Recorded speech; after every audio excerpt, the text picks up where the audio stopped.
Green pillars sway under the surge, their fronds breathing with each swell. The forest breaks waves, damps light, and stacks shelter into the water column. Then spiny ranks chew the pillars to stumps. The canopy vanishes.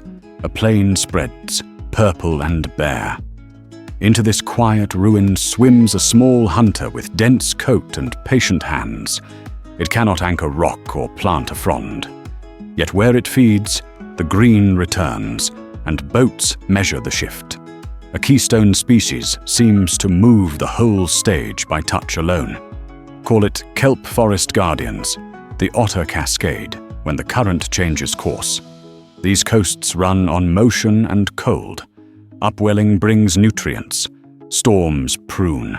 Kelps climbs toward light on gas-filled bladders, some rising more than 30 meters, 98 feet. The canopy makes its own weather, slowing surge and harboring nurseries for fish, crabs, and abalone. The kelp itself acts as one of the ocean's great ecosystem engineers, turning rock and light into rooms and corridors. Urchins live below, scraping holdfasts and mowing young blades when drift is scarce. Their numbers swell after disease, predator loss, or warm anomalies. The system tips easily, then can hold in a barren state for years. The swimmer arrives built around heat. Fur traps air at densities near 1 million hairs per square inch. Blubber is absent. Metabolism runs high. Adults eat roughly 20 to 25% of body mass each day, and dives are short but frequent. Individuals cache tools in loose skin, crack shells on stone, and float in rafts that rest and groom together. Pups ride on bellies. Mothers teach foraging routes by repetition. Only after long watching does the name settle in. The sea otter, Enhydra lutris, a coastal specialist whose appetite reaches past its size. Here is the puzzle, stated exactly as the core mystery.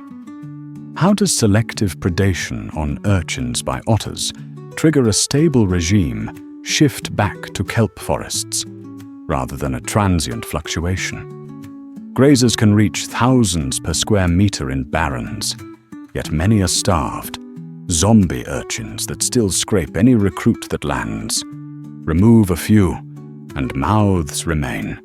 Remove many, and larvae drift back from elsewhere. Recovery should wobble and collapse under the next setback.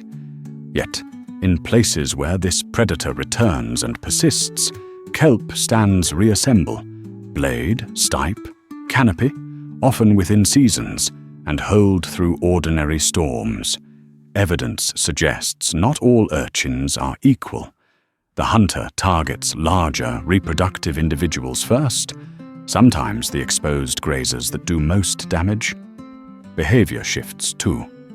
Survivors tuck deeper into rock, abandon daytime mowing, and shift to drift when canopy begins to seed the bottom. As shade increases, understory algae and young kelps gain cover. The forest buffers surge. Fronds shed a steady rain of detritus. What looked impossible to explain, predation on one grazer rebuilding an entire habitat, demands feedbacks that outlast a meal. One hypothesis is a behaviorally mediated trophic cascade. Predation changes not only numbers but risk. Urchins in high otter zones fuse into cryptic life. Deeper crevices, less movement, feeding biased toward drift. That fear suppresses grazing beyond the bodies removed, buying recruits time. Trade-off: if drift falls during warm spells or storms tear canopy, even fearful urchins may resume mowing, and the effect weakens. Scientists still debate the thresholds at which behavior alone keeps kelp safe. A second hypothesis invokes structural feedback. Once kelp rises, the canopy shades the bottom, slows near bed flow, and traps its own litter.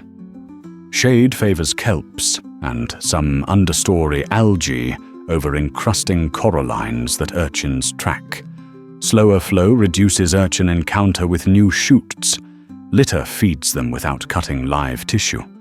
The forest becomes an ecosystem engineer that stabilizes itself.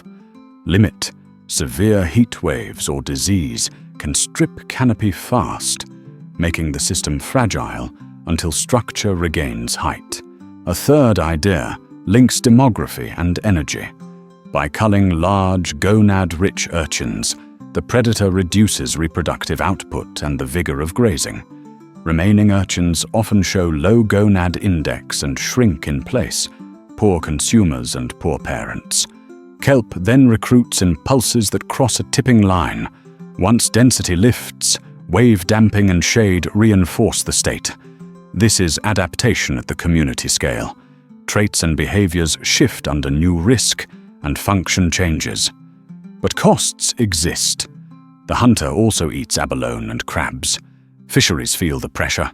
Local outcomes vary with depth, exposure, and years of warm water. Threaded through the hypotheses is status that refuses to stay simple. In some coves, the canopy returns. In others, it stalls. Cues can be untraceable, and nobody knows why two reefs a mile apart diverge. Still, the pattern repeats often enough to carry a name that fits twice. Sea otters as keystone species, kelp as ecosystem engineers. Together, they draw a line that holds more life than the sum of parts. Kelp forest guardians. The Otter Cascade reads less like a slogan and more like a description of feedback found and kept. The haunting part is how small hands can hold a coast. A predator removes a mouth, shifts a posture, lifts a shade, and the room refills. Boats record fewer purple patches and more green roofs. Fishers work new edges. Storms meet baffles instead of rock. The balance is not permanent.